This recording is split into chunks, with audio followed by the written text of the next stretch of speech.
सतगुरु बाबा हरदेव सिंह महाराज की आशीर्वाद प्राप्त करना चाह रहे हैं तो उन सभी की भावनाएं हम श्रवण करेंगे। एक बार आप सभी आकर के स्थान लेते रहें ताकि तुम शरणाई आया। इंसान को सत्संग ये जो हाथ दिए, ऐसे हाथ किसी भी सत्संगत दुनिया में देने किसी के पास नहीं है जो हाथ सत्संग इतने अच्छे कर्म कर सकते हैं।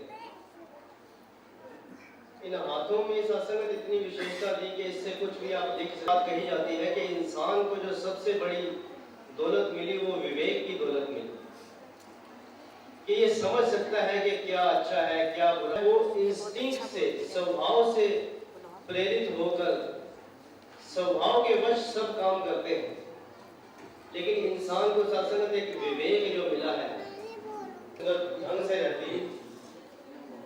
अब सत्संग ये चीजें तो फिजिकली नजर आती है, एक चीज जो फिजिकली नजर नहीं आती सत्संग वो और भी है कि इंसान को या जीव को सत्संग इस जन्म में आकर ये हक हासिल हो जाता है कि वो अपने प्रभु जिसने इसको उत्पन्न किया है, जिसने इसको बनाया है, जिसको आकर हमें ये हक हासिल हो जाता है कि हम अपने परम पिता परमात्मा को पहचान सकें।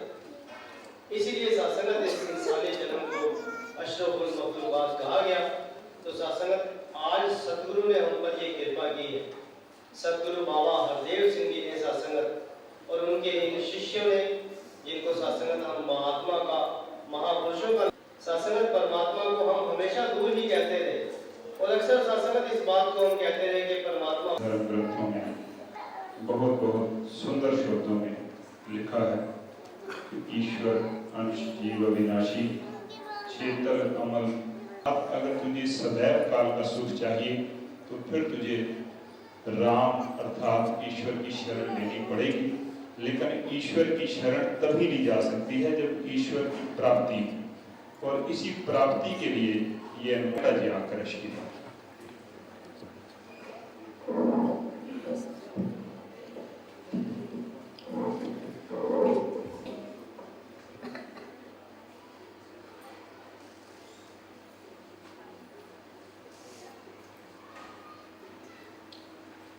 सत्संग जी प्यार से बोलिए हरि सुमरन में जान डूबा उसका क्या कहना, उसका क्या कहना। ओ नारी बिन देखे तू जा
बड़े ध्यान से पढ़ा जाए, बड़े उनको संगीत से लय से उनको सुनाया जाए। यही शायद धर्म की परिभाषा है, यही शायद हमारा कर्म है। लेकिन ऐसा नहीं है। उसका कारण यही है क्योंकि जो धर्म ग्रंथ हैं हमारे, वो अगर हम ये कहें कि वो नुक्से हैं, वो उनमें जो लिखा है वो सिर्फ इतना सही है, जो उन्होंने लिखा है हम उनको पढ़ते तो हैं, मानते नहीं हैं। और ये सतगुरु, उसका भी एक कारण है। इस प्रभु को पाया, उसने इसके बारे में लिख दिया। अब मीरा ने पाया तो लिख दिया मीरा ने कि मैंने गोविंद लीनो मोल, कोई गए सस्ता कोई गए महंगा, से जोड़ दिया है। अब हम सुखी हो गए हैं, तो यही प्रयास है।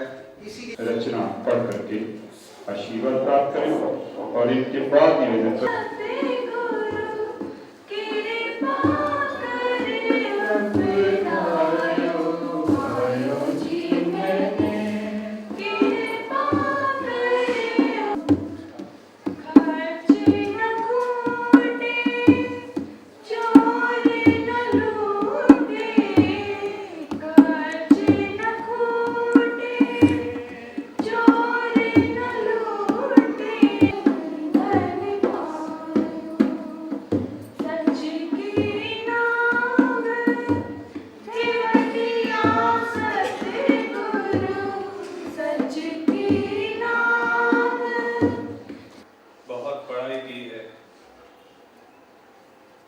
बहुत कुछ सीखा है, बहुत कुछ पाया है। कहीं न कहीं एक चीज ऐसी है जिसको प्राप्त करने के बाद ही शायद हम ये महसूस कर सके कि हाँ, हमें कहने वाली किसी भी बात में बनावट नहीं। ऐसा नहीं है कि कोई बात ऐसी कही जा रही है जो जीवन में कहीं प्राप्त ना हुई हो। ये सभी ब्रह्म ज्ञानियों की सभा है, ब्रह्म, और एक सिर्फ कहने में ना हो, जानकारी में भी आ जाए। इस ज्ञान को भी हम हासिल कर लें कि कौन सा ईश्वर है जो हम सबके साथ है, सारी सृष्टि का रचयिता है। जैसे ही ये ज्ञान की ज्योति हमारे मन में जलती है तो जितने भी भ्रम के अंधकार हैं वो स्वमेव ही समाप्त हो जाते हैं। तो जितने भी महात्मा आकर के मंच पर अपनी बात को यहाँ कह रहे हैं, उन सब के जीवन में ये कृपा हुई और वो इस कृपा का ही बखान अपने शब्दों में व्यक्त कर रहे हैं। तो अभी निवेदन किया है बच्ची कशिश आकर के